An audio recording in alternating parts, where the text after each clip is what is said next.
एक शक्ति है, गॉड है। मुझे लगता है कोई ना कोई सुप्रीम पावर है, कोई शक्ति ऐसी तो है जो आपकी हेल्प करती है उस समय। जब से मैं पैदा हुआ हूँ तब से मुझे पता लगता है ये सुपर पावर है, ये सुपर पावर है, ये सुपर पावर है, ये सुपर पावर है। लेकिन आज मैं बहुत विश्वास के साथ कह सकता हूँ दोस्तों कि सुपर पावर तो एक ही है, जिसने ये आंखें बनाई, जिसने ये मुंह बनाया, जिसने हमारा वंडरफुल शरीर बनाया। आप मानते हैं खालिक में? खालिक का मतलब मुझे नहीं पता। बनाने वाला। आप एक ईश्वर में मानते, एक खुदा में मानते या अनेक खुदा में मानते? नहीं, मैं तो सभी जगह जाता हूँ, मंदिर जाता हूँ, मस्जिद जाता हूँ, लेकिन मैं किसी को मानता नहीं। मैं सिर्फ यही मानता हूँ कि मैं भी मंदिर जाता हूँ, मस्जिद मैं भी मंदिर जाता हूँ, मस्जिद जाता हूँ। एक पावर जो है, जो हमको रूल करती है, मैं उस चीज को मानता हूँ। एक पावर, दो पावर नहीं ना? एक पावर जो है, वही तो पूछ रहा हूँ मैं, एक पावर को मानते हैं, दो पावर को मानते हैं? एक ही पावर को मानता हूँ। मैं भी एक पावर को मानता हूँ, मंदिर भी जाता हूँ, मस्जिद भी जाता हूँ, लेकिन मंदिर जाके बुत परस्ती नहीं करता हूँ, मूर्ति पूजा नहीं करता हूँ, क्योंकि वो पावर कहती है मूर्ति पूजा मत करो। मूर्ति मतलब वो पावर वाले को आप कम पावर दे रहे, बराबर है ना?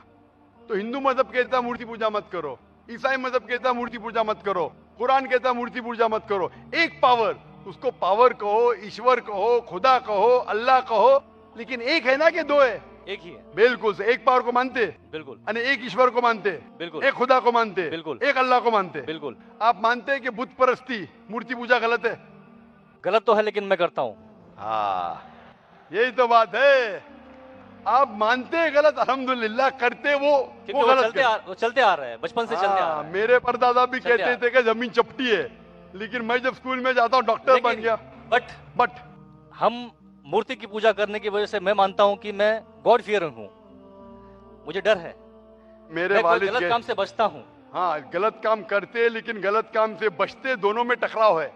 आप गलत काम से बचते फिर बोलते गलत काम करते। मूर्ति की पूजा करने से मैं गलत काम से बचता हूँ। आपने कहा, मैं मानता हूँ। आपने कहा मूर्ति पूजा करना गलत है, मैं मूर्ति पूजा करता हूँ, गलत काम से बचता हूँ, तीनों में टकराव है। मैं हिंदी में जरा कमजोर हूँ।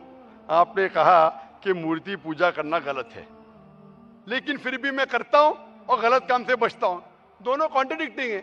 शराब पीना गलत है, फिर भी पीता हूँ और गलत काम नहीं करता। अरे पीऊंगा तो बलात्कार करूंगा ना। मैं नहीं पीता हूँ। आप नहीं पीते, अच्छी बात है, अल्हम्दुलिल्लाह। आपके वेद में लिखा है, बाइबल में लिखा है, कुरान में लिखा है, तो क्यों करते? बचने का है तो उस पावर, उस ताकत, उस अल्लाह, उस खुदा, उस भगवान के अहकामात पे अमल करो। मूर्ति पूजा करने से क्या मिलेगा आपको? आप कुरान मजीद पढ़ो, कुरान मजीद आखिरी पैगाम है उस पावर का। तो अगर आप जानते हैं कि मूर्ति पूजा गलत है, तो गलत काम से क्या सही रास्ता मिल सकता है? चोरी करना गलत है, लेकिन मैं क्या करता हूँ? चोरी करता हूँ और गरीबों में बांटता हूँ, सही है? गलत है। गलत है। चोरी करना गलत है, आप मानते? क्या चोरी करता हूँ लेकिन गरीबों में बांटता हूँ। अरे गरीबों में बांटने का तो मेहनत करके बांटो ना, चोरी करके मेहनत मत करो। मेहनत करके मेहनत करो और हलाल की कमाओ और गरीबों में बांटो। उसी तरीके से जो आप जानते हैं मूर्ति की पूजा गलत है, फिर क्यों करते? क्योंकि आपके परदादा करते आए हैं। मेरे परदादा कहते थे दुनिया चपटी है, लेकिन मैं कहता हूं दुनिया गोल है क्या चपटी है? गोल। आपके परदादा क्या कहते थे, चपटी क्या गोल? गोली कहते थे। परदादा? आपके बाप दादा ने परदादा गोली कहते थे। कभी 1000 साल पहले? बिल्कुल। आपके दादा का नाम क्या था? पता नहीं। हाँ, तो आप खाली हवा में फेंक रहे हैं। इंसानियत 1000 साल पहले कहती थी कि दुनिया चपटी है। आपके परदादा का नाम क्या? मैं नाम लिखूंगा ना साइंटिस्ट बुक में। आपके परदादा का नाम क्या है? पता। आपके परदादा क्या कहते थे, दुनिया चपटी है क्या गोल है? मैं कुछ नहीं कह सकता इसके बारे में, क्योंकि मैंने सुना नहीं है क्या कहते थे। लेकिन साइंस कहती है, मेरे परदादा और आपके परदादा कहते थे कि चपटी है। आप मानते हैं चपटी है? नहीं, क्योंकि आप तरक्की कर चुके। जब तरक्की करते हैं, गलत चीज को छोड़ देने का है। अभी बुत परस्ती करेंगे या छोड़ देंगे? कोशिश करूंगा छोड़ने की। हाँ, ये बात हुई ना, ये मर्दानी बात हुई ना। माशाल्लाह, ये अच्छी बात है कि भाई साहब मानते एक पावर में, एक खुदा में, एक ईश्वर में, एक भगवान में। बुत परस्ती गलत है और कोशिश करेंगे इसको छोड़ने की। आप मानते हैं कि मोहम्मद सल्लल्लाहु अलैहि वसल्लम पैगंबर है? पता नहीं, मुझे नहीं मालूम। इसीलिए मैं चाहूंगा कि आप कुरान मजीद पढ़िए। अल्लाह ने तुम्हें मुस्लिम ही बनाया।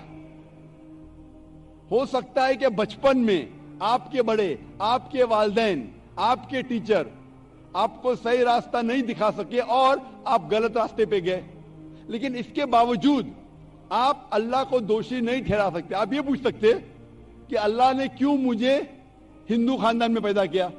अगर मुस्लिम खानदान में पैदा किया होता, हो सकता है कि मैं मुसलमान होता।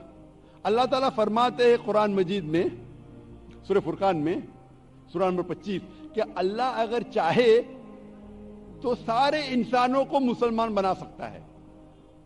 लेकिन फिर टेस्ट क्या है? अगर टीचर चाहे तो सारे स्टूडेंट को पास कर सकता है, लेकिन टेस्ट क्या? टेस्ट वो होता है क्या टीचर सही तालीम देने के बाद इम्तिहान लेता है। जो आदमी सही जवाब देता है वो पास होता है, जो गलत देता है फेल होता है। तो अल्लाह ताला ने सारे इंसानों को अपना आखिरी पैगाम दे चुका है कुरान मजीद। उसके बाद अगर इंसान उस पर अमल करते तो पास होते, अमल नहीं करते तो फेल होते। और अगर आप अल्लाह से कंप्लेन करेंगे कि क्यों मुझे हिंदू खानदान में पैदा किया, तो अल्लाह ताला फरमाते कि आप किधर भी पैदा हो, चाहे मुसलमान खानदान में या हिंदू खानदान में, ये कहना कि हर इंसान जो मुस्लिम खानदान में पैदा होता है जन्नत में जाएगा, बिल्कुल गलत है।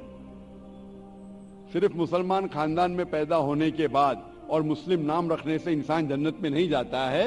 जन्नत में जाने के लिए एक अल्लाह में मानने के अलावा, अल्लाह के रसूल में मानने के अलावा उनके अहकामात पे अमल करना चाहिए। हर मुस्लिम अमल तो नहीं करता है, तो हर इंसान जो मुस्लिम खानदान में जाएगा, जो मुस्लिम खानदान में पैदा होता है, वो जन्नत में नहीं जाएगा। लेकिन अल्लाह ताला ये फरमाते हैं कि हर इंसान को, सूरह फुसिलत में सूरा नंबर 41 आयत नंबर 53 अल्लाह ताला फरमाते सनूरीम आयातिना फिल आफाकी व फी अनफुसिहिम हत्ता यतबय्यन अन्नहुल हक, कि बहुत जल्दी हम आपको अपनी निशानियां दिखाएंगे। अल्लाह ताला फरमा रहे इंसानों से कि जल्द हम आपको हमारी निशानियां दिखाएंगे होराइजन्स में, ताकि आप पे वाज़ेह हो जाए क्या हक है, क्या अल्लाह एक है, अल्लाह के अलावा कोई माबूद नहीं है। लेकिन हक जाहिर होने के बाद हर इंसान उस पर अमल करना जरूरी नहीं।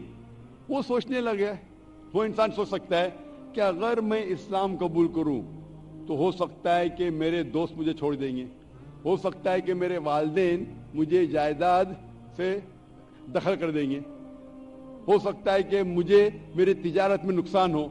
तो ये सब चीजें इंसान को बहुत बार भटकाती है और हक कबूल करने से रोकती है। लेकिन आखिरत के दिन के ऊपर आप ये अल्लाह से कंप्लेन नहीं कर सकेंगे कि मुझे किसी ने भी इस्लाम के बारे में नहीं कहा। इसीलिए कुरान मजीद में लिखा गया है सूरह अनाम में सूरह नंबर 6 आयत नंबर 158 कि उस दिन, आखिरत के दिन, अगर आप कहेंगे कि मेरे वालिदैन बुत परस्त थे, मूर्ति पूजा करते थे, इसीलिए मैं कर रहा हूं, तो अल्लाह ताला फरमाएगा ये बहाना नहीं चलेगा, क्योंकि अल्लाह ताला खुद हर इंसान के दिल में वादे कर देता है हक क्या है, और वादे करने के बाद आपके पास कोई शिकायत का मौका नहीं रहेगा।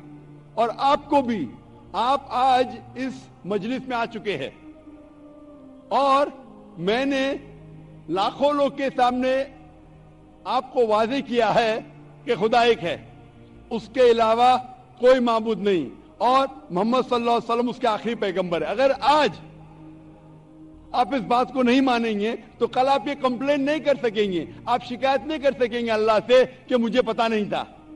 बाकी लोग कर सकेंगे क्या नहीं, वो बाद में देखा जाएगा। आप तो, अल्लाह तो वादे कर दिया, किसके जरिए पता नहीं, लेकिन आज मेरे जरिए तो कर रहा है आपको, और इतने लाखों लोग शहादा दे रहे और करोड़ों लोग टेलीविजन पे देख रहे आपको। तो अभी आपके पास कोई बहाना नहीं, कोई शिकायत नहीं ये कहने के लिए कि मैं मुसलमान खानदान में पैदा नहीं हुआ, इसलिए मैंने इस धर्म को एक्सेप्ट नहीं किया।